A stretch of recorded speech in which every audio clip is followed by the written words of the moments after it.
தீரஜ் அவளை கல்யாணம் பண்ணிக்கிட்டா மீனாட்சியோட வாழ்க்கை சொர்க்கமா மாறிடும். இப்படி ஒரு வாழ்க்கை அவளுக்கு கிடைக்கணுங்கிறது என்னோட ஆசையும் தான்.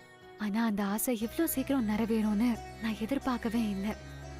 நான் உங்ககிட்ட ராமசாமி சாரோட 3 பொண்ணு வாழ்க்கையையும் செட்டில் பண்ணி அவங்க தேவைகளை முழுசா பூர்த்தி பண்ணதுக்கு அப்புறம் ஒவ்வொரு விளக்கா நான் ஏத்துறேன்னு சொல்லியிருந்தேன். இப்ப மீனாட்சிக்கும் தீரஜுக்கும் கல்யாணம் ஆக போகுது. அந்த கல்யாணம் எந்த வித தடங்களும் இல்லாம நல்லபடியா நடக்கணும். அதுக்கப்புறம் நான் இந்த முதல் விளக்கை ஏத்துறேம்மா.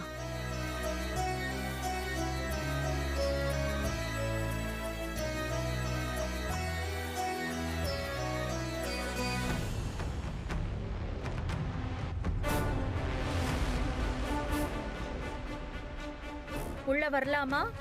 ஐயோ வாங்க ஆண்டி. என்ன நீங்க இங்க வந்திருக்கீங்க? நீங்க இங்க வருவீங்க நான் எதிர்பார்க்கவே இல்லை. உட்காருங்க ஆண்டி. பரவாயில்லம்மா. ஆண்டி நான் வேணா ஒரு காஃபி போட்டு எடுத்துட்டு வரட்டுமா? உட்காருங்க. எனக்கு எதுவும் வேண்டாம். உன் நிலைமைய நினைச்சாதான் எனக்கு ரொம்ப கஷ்டமா இருக்கு ஹாசினி. நீ யாரோட பொண்ணு? எப்படி வாழ வேண்டிய பொண்ணு? உங்க அம்மா சொன்ன ஒரு வார்த்தைக்காக இங்க வந்து இந்த ஓலை குடிசைக்குள்ள. ஆண்டி ஆண்டி ப்ளீஸ் ஆண்டி, அது விஷயமா எதுவும் பேச வேண்டாம். புரியுது. சும்மா உன்னை பார்த்துட்டு போலான்னு வந்தேன்.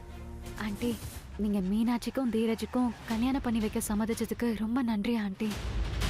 மீனாட்சி ரொம்ப நல்ல பொண்ணு. ஏதோ ஆக்சிடென்டலா இப்படி ஒரு சம்பவம் நடந்துருச்சு.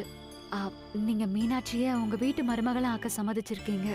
ஆனாலும் சொல்றேன், மீனாட்சி மாதிரி ஒரு நல்ல பொண்ணு நீங்க இந்த உலகத்துல எங்க தேடினாலும் கிடைக்க மாட்டா. அவ உங்க குடும்பத்துக்கு மருமகளா வந்ததுக்கு அப்புறம் பாருங்க, உங்க குடும்பம் இன்னும் சந்தோஷமா இருக்கும். ஓகே ஓகே, அவளை பார்த்தாலே புரியுது அவ ரொம்ப நல்ல பொண்ணுன்னு. ஆமா ஆண்டி, ரொம்ப நல்ல பொண்ணு. அப்புறம் இந்த மேரேஜ நீங்க எவ்வளவு சீக்கிரம் நடத்த முடியுமோ அவ்வளவு சீக்கிரமா நடத்திருங்க. நீ ஒரு முட்டாள். உன் அம்மா சொன்ன ஒரு வார்த்தைக்காக நீ இங்க வந்து பைத்தியக்காரி மாதிரி இந்த குடிசையில வாழ்ந்துட்டு இருக்க. அதே மாதிரி ஏன் பையனும் இந்த வீட்டுக்கு மருமகனாகி முட்டாள்தனமா வாழணுமா? உன்ன மாதிரி ஒரு முட்டாள் இனி என் மருமகளா வேண்டாம்.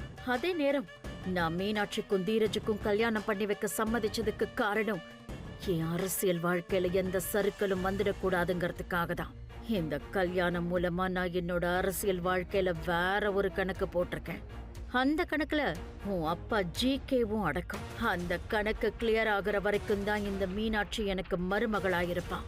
அதுக்கப்புறம் அவளை நான் தூசி மாதிரி ஊதி தள்ளிட்டு போயிட்டே இருப்பேன்.